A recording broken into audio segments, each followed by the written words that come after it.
Kemudian ada sejarah juga. Ini di tengah ini ada makam seorang ulama besar. Nah, kalau kami di daerah sini mengatakan ini Kiai Sayyidiman. Ya. Nah, ini tokoh besar ya. Jadi itu di era-era Perang Diponegoro.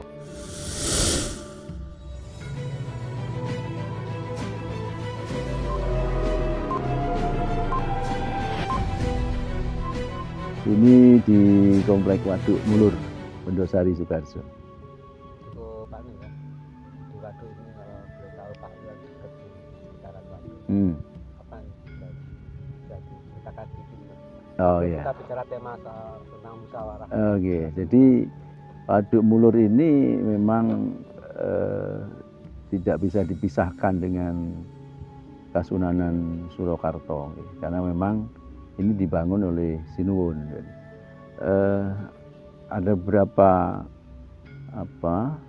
bisa dilacak. Salah satunya ini yang ketika Sinuwun Pakubuwono yang ke-10 insya Allah.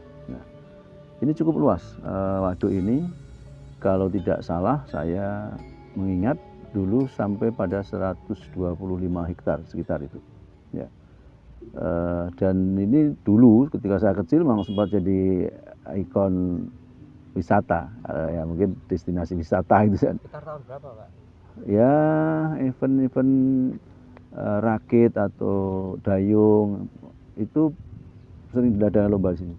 Mulur Fair ya, saya masih ingat dulu ya, kira-kira tahun 75 sampai 80-an kira-kira. Sekitar itu cukup kan? Pernah cukup populer ya. Cukup populer ya. Jadi tentunya harapan Pak ini juga bagaimana waduknya akan terus dikembangkan, dimaksimalkan. Ya. Jadi dulu memang utamanya untuk irigasi, untuk pengairan sawah.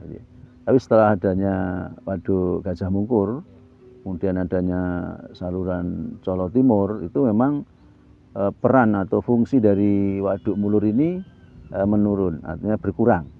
Tetap masih dibutuhkan, tapi dalam porsi yang kecil. Sehingga kalau saya melihatnya, ke depan ini lebih kepada destinasi wisata.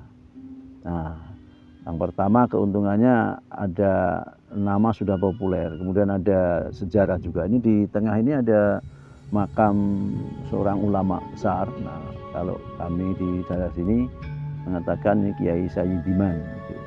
Ya. Nah, ini tokoh besar ya. Jadi itu di era-era Perang Diponegoro menurut cerita yang saya dengar. Jadi memang kadang ada setelah terjadi perangan besar-besaran itu kan pasukan Diponegoro terutama yang dari pimpinannya Ageng Serang kan kemudian menyebar. Nah, salah satunya aja yang sampai ke daerah ini dan bertemu dengan para ulama.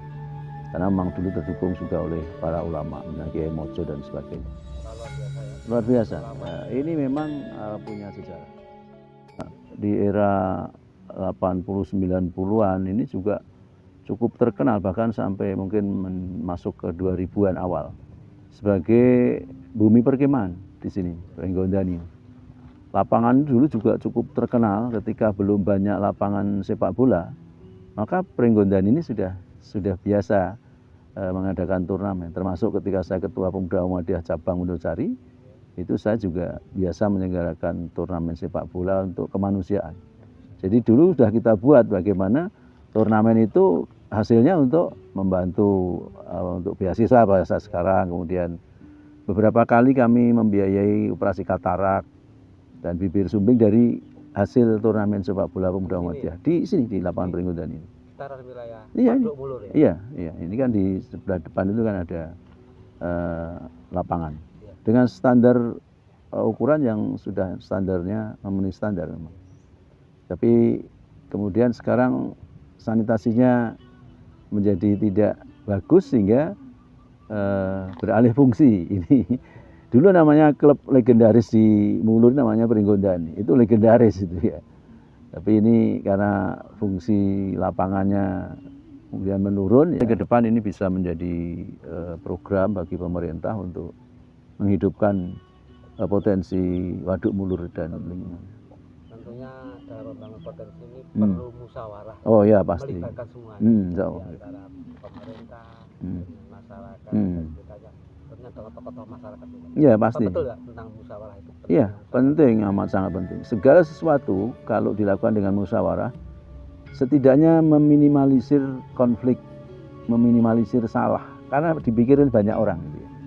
Ya mungkin efisiensi waktunya agak beda ya, mungkin agak panjang karena butuh musyawarah. Tapi hasilnya saya meyakini musyawarah ini menjadi hal yang sangat menentukan kualitas dari sebuah kebijakan atau sebuah program. Karena memang musyawarah itu adalah perintah Allah. Iya. Jadi kita lihat ini ada warung-warung, kemudian ada beberapa yang dihuni oleh masyarakat, kan butuh pembicaraan yang enak gitu. Artinya tujuan pemerintah dengan misalnya akan mengangkat menjadi destinasi wisata itu kan untuk meningkatkan kesejahteraan. Jangan ada ego sektoral. Ya, ketika sudah bermusyawarah kan tidak bisa mayoritas itu kemudian semaunya sendiri menghimpit dari minoritas, nggak boleh. Ya, dalam musyawarah kan nanti akan disepakati hal-hal yang memang lebih terjamin keadilan, insya Allah. Gitu. Maka contoh ya musyawarah itu penting. Ketika Rasulullah Muhammad SAW wafat, kemudian untuk menentukan siapa yang melanjutkan kepemimpinan Islam ini kan dari musyawarah. Ya iyalah itu dari tadinya ada ya, oh ini Sayyidina Umar saja, oh enggak ini Utsman, oh ini Abu Bakar. Akhirnya kan dimusyawarahkan dan terpilihlah sahabat Abu Bakar As-Siddiq radhiyallahu anhu. Nah ini contoh betapa pentingnya musyawarah. Karena memang tadi bisa meminimalisir ego sektoral, kemudian juga tujuan-tujuan yang memang menjadikan tidak adil ini akan bisa diminimalisir. Insya Allah. Berdirinya Republik ini juga hasil musyawarah.